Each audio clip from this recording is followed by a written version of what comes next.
History glitch.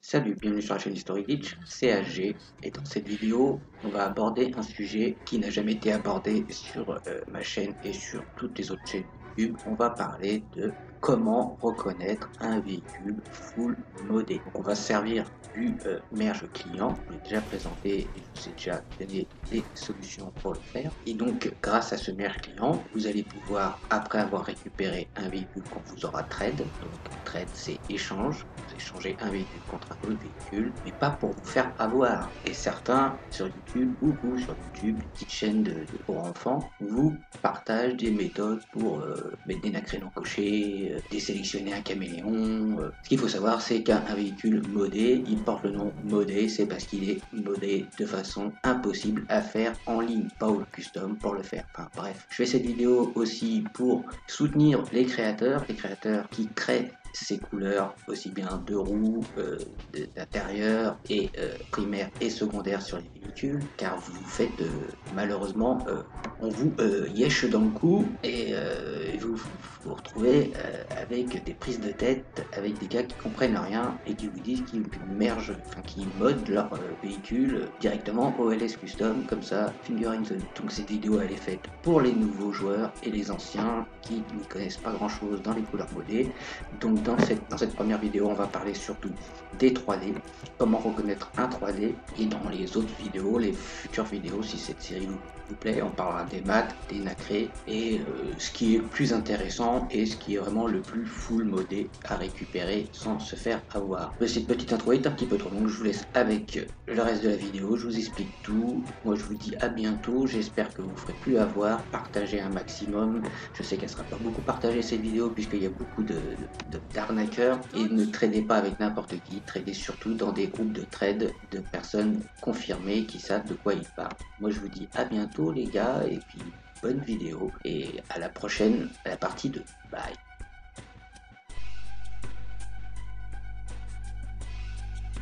Yo. Petite vidéo vite faite.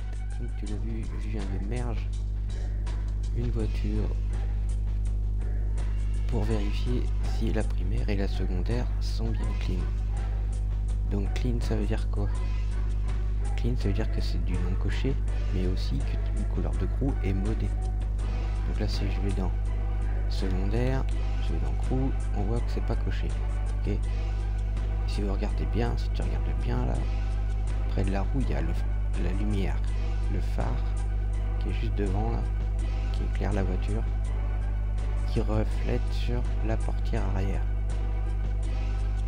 Donc là, je suis sur le crew, j'ai mon crew noir qui est dessus et le phare éclaire ma portière. Je reclique sur le crew et on voit que la lumière ne diminue pas, le reflet est toujours le même.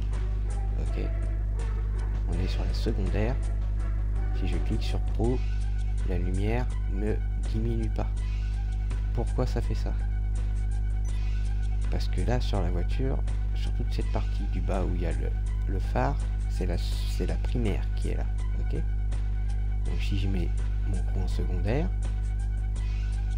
et que je l'enlève, la lumière diminue pas.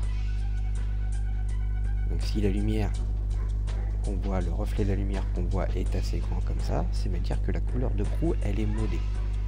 Maintenant, pour vérifier que la primaire est bien modée, on va aller dans couleur primaire.